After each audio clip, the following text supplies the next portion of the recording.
Buenas tardes, queridos contertulios. Mi nombre es Abel de la Costa. Estamos en una nueva edición del Sillón Bíblico, en este caso para el domingo 23 del tiempo ordinario en el ciclo A.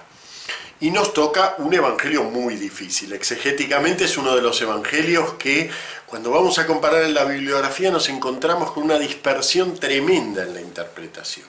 ¿Y esto por qué? Bueno, efectivamente porque es un evangelio en cierta medida rompedor con lo que esperamos que diga Jesús.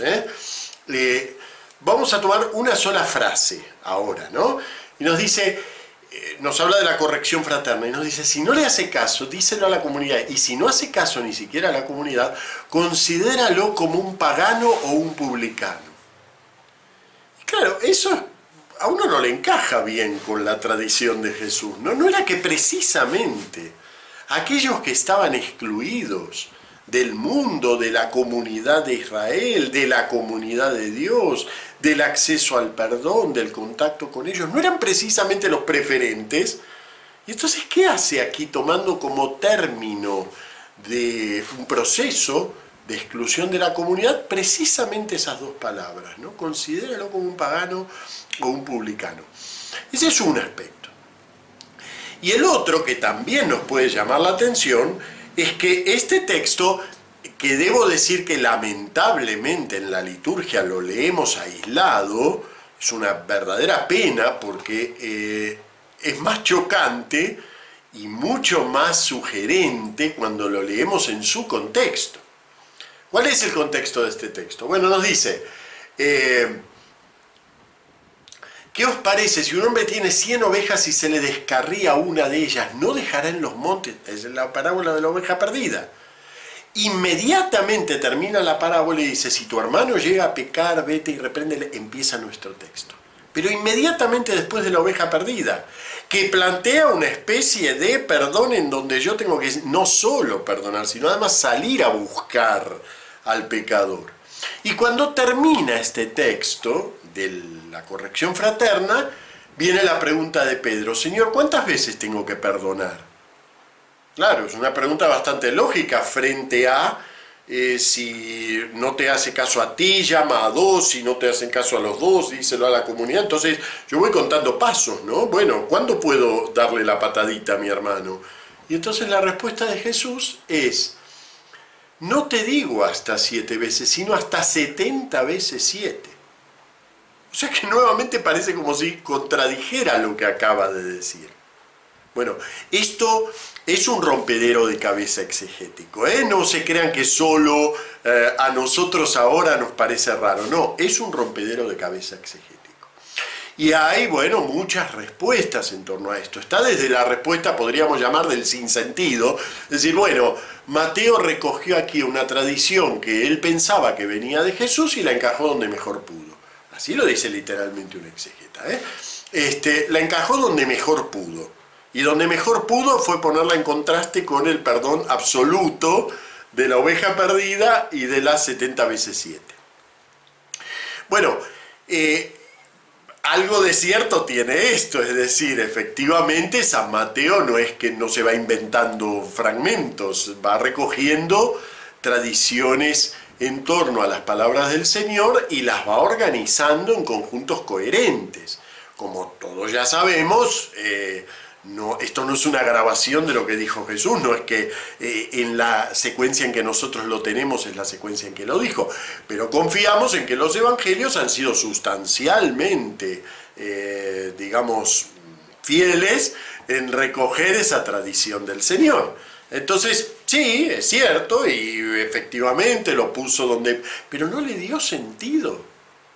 Es decir, San Mateo, ¿qué hacía? ¿Tomaba cajoncitos y los iba poniendo más o menos en orden? ¿O les dio un sentido? ¿Cuál puede ser el sentido de esta corrección fraterna que termina en una especie de exclusión, en un evangelio que precisamente está tratando de cómo llevar la inclusión de Jesús hacia todos? Es raro. Bueno, vamos a tratar de pensarlo un poquito, ¿no? Es decir, no podemos pensar en abstracto la comunidad de los creyentes. Jesús se sienta en su gabinete de Cafarnaún y diseña una comunidad de los creyentes. En la inclusión tiene que ser perfecta, todos tienen que encajar, cuando entren van a ser todos buenos. Bueno, ni Jesús ni nadie puede crear una comunidad así, sentado en un gabinete. Es decir, que la realidad es que la comunidad de la Iglesia, a partir de una predicación de Jesús que nos establece un horizonte, también se topa con la realidad. ¿Y la realidad qué es? Que está formada por seres humanos. Y va a haber gente que dentro de la comunidad que va a decir, no, que Dios, Jesús va a ser Dios, no, este no es Dios. ¿Y qué hago con uno que me dice que el fundamento más fundamental de la doctrina cristiana, esa no es cierta? Y va a haber otro que, no sé, hacemos la misa y ponemos pan y vino y él decide que pone una galleta María. ¿Y qué hacemos con ese? ¿Ven? Entonces la realidad nos dicta que siempre van a aparecer problemas de exclusión e inclusión. Siempre va a aparecer eso. Y de hecho apareció en la Iglesia muy pronto. Tenemos testimonios de problemas de inclusión dentro de la comunidad en la Carta a los Corintios, tenemos problemas en la comunidad joánica, tenemos desde luego problemas en el Apocalipsis, es bastante explícito en estos problemas de la comunidad, en sus 7 cartas. Prácticamente se podría decir que no hay ningún escrito del Nuevo Testamento que no refleje una iglesia en la que el problema de incluir a todos sus miembros se ha tomado en serio. Y no se resolvió abstractamente, sino concretamente. Entonces ahí tenemos una idea básica. El problema de la exclusión y la inclusión existe. No se lo inventa ni Mateo, ni Jesús, ni nosotros al leerlo. Existe, es una realidad que tenemos incluso en nuestras parroquias. Hay gente a la que estrangularíamos, seamos sinceros. Pero bueno, la podemos estrangular. ¿Por qué? Precisamente porque Jesús puso un firme ideal dentro de su comunidad, una firme meta, y que está muy bien dicha en este fragmento. Y miren qué palabras se utilizan. Nos va a decir, yo os aseguro, todo lo que atéis en la tierra quedará atado en el cielo, y todo lo que desatéis en la tierra quedará desatado en el cielo. Claro, ustedes me dirán, pero esa frase la conozco. Claro, sí que la conocemos. La conocemos en singular, referida a Pedro, y en relación a una problemática más doctrinal. Pero resulta que acá está en plural, referida a toda la comunidad y en el contexto en el que se está hablando del perdón. Miren qué frase, todo lo que atéis en la tierra quedará atado en el cielo. Ya no está hablando de doctrina aquí. Aquí está hablando de una práctica de la comunidad.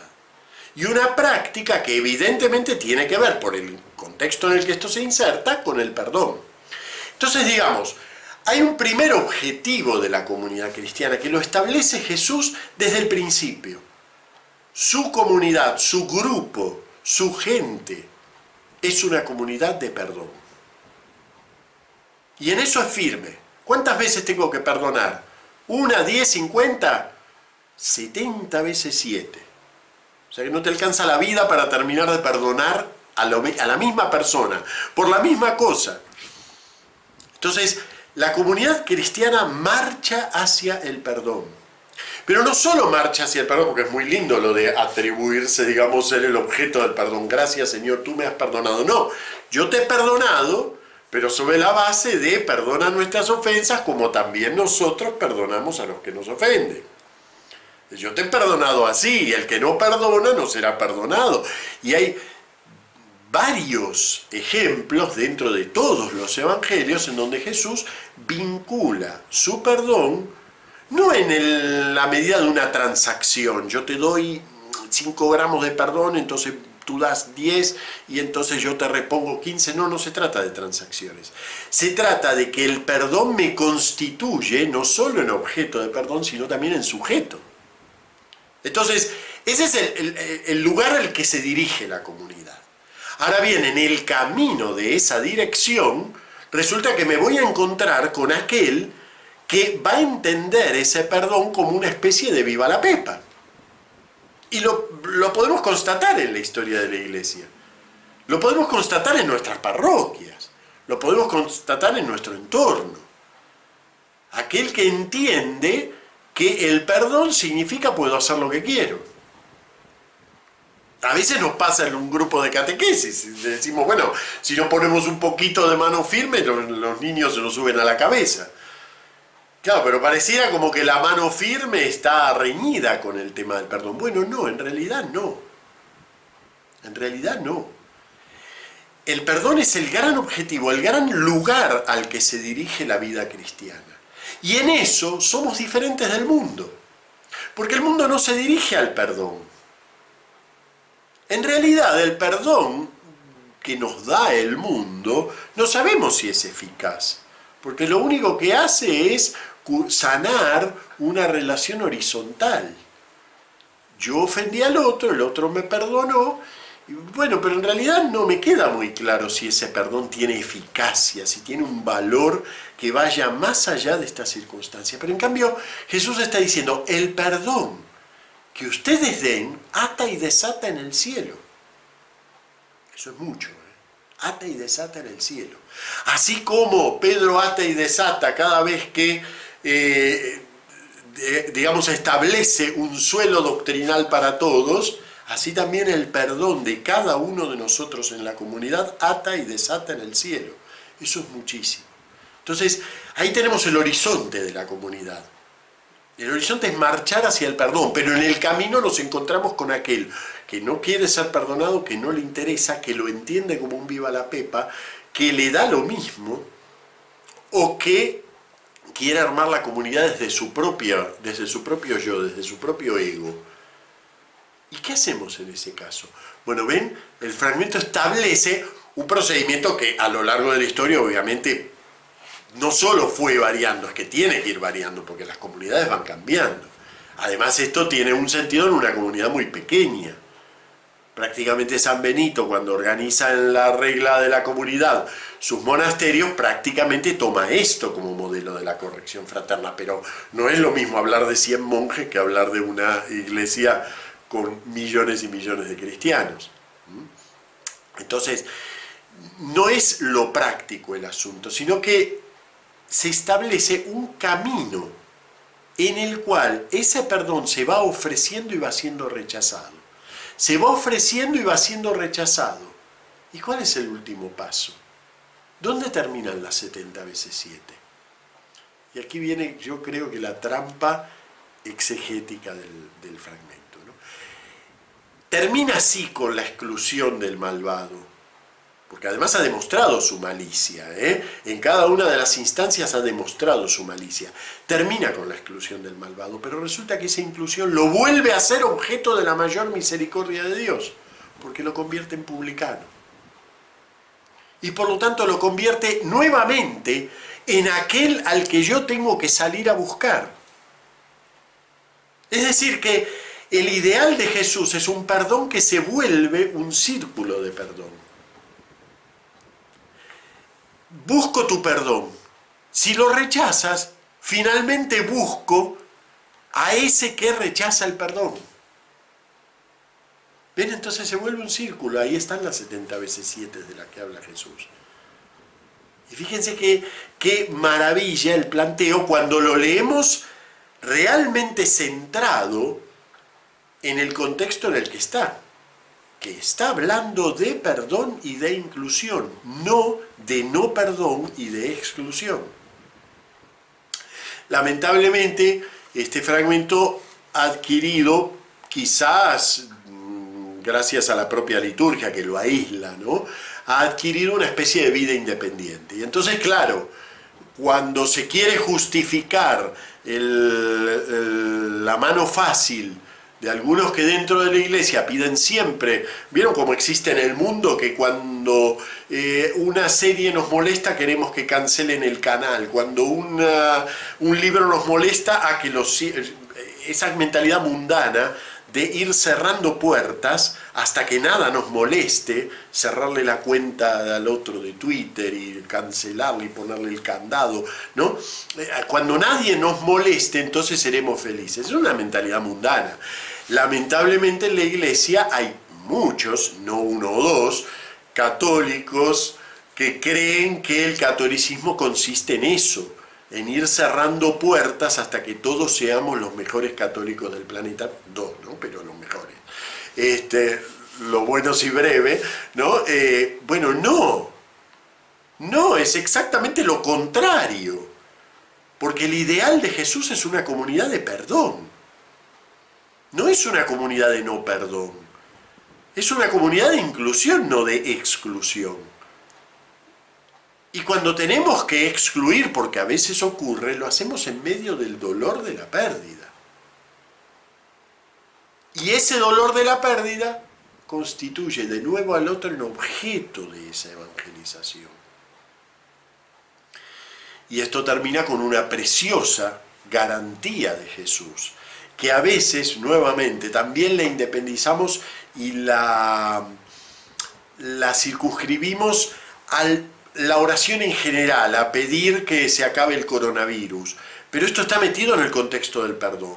Os aseguro que si 2 o 3 en la tierra se ponen de acuerdo para pedir algo, sea lo que fuere, lo conseguirán de mi Padre que está en el cielo. Es decir, ese perdón, ese diálogo con el hermano descarriado no ocurre horizontalmente, ocurre en diálogo ante todo con Dios. Y es una cosa de toda la comunidad. Es la comunidad la que está sufriendo el dolor de un hermano que no termina de integrarse. Y entonces la gran promesa final de este pasaje es preciosa. Porque donde 2 o 3 están reunidos en mi nombre, allí estoy yo en medio de ellos. Fíjense que de acuerdo con el sentimiento más profundo de Mateo en su Evangelio, ¿no? El Emmanuel, Dios es el Dios que está con nosotros. Había un refrán rabínico que decía que donde había 10 creyentes, 10 israelitas estudiando la Torá, allí estaba la Shekinah en medio. La gloria de Dios habitaba en ese grupo. Y entonces, digamos, la tradición de las primeras iglesias cristianas sube la apuesta, ya no son 10, son 2 o 3, lo mínimo que se puede hablar de comunidad. Cuando tenemos la comunidad más mínima, si están reunidos en el nombre de Jesús, allí ya está el Emmanuel. Allí ya está el Emmanuel. Y donde está el Emmanuel, ¿qué va a haber? No va a haber exclusión, no va a haber intento de sacar al otro, sino todo lo contrario. Va a haber intento de retenerlo, va a haber perdón, va a haber oferta. Y a partir de ahí, por supuesto, la libertad de cada uno es libre. De eso no nos cabe la menor duda. Muchas gracias, nos vemos el domingo que viene. ¿Quieres ver crecer el sillón bíblico? Puedes ayudarme con 4 sencillas acciones. Compartirlo en redes sociales, en Facebook, en Twitter, en Instagram, en WhatsApp. Reproducir el vídeo hasta el final, esto es muy importante. También dejar un comentario a pie del vídeo, yo leo todos los comentarios y todos son importantes. También suscribirte y darle a la campanita, para que nunca te pierdas ni un solo sillón bíblico.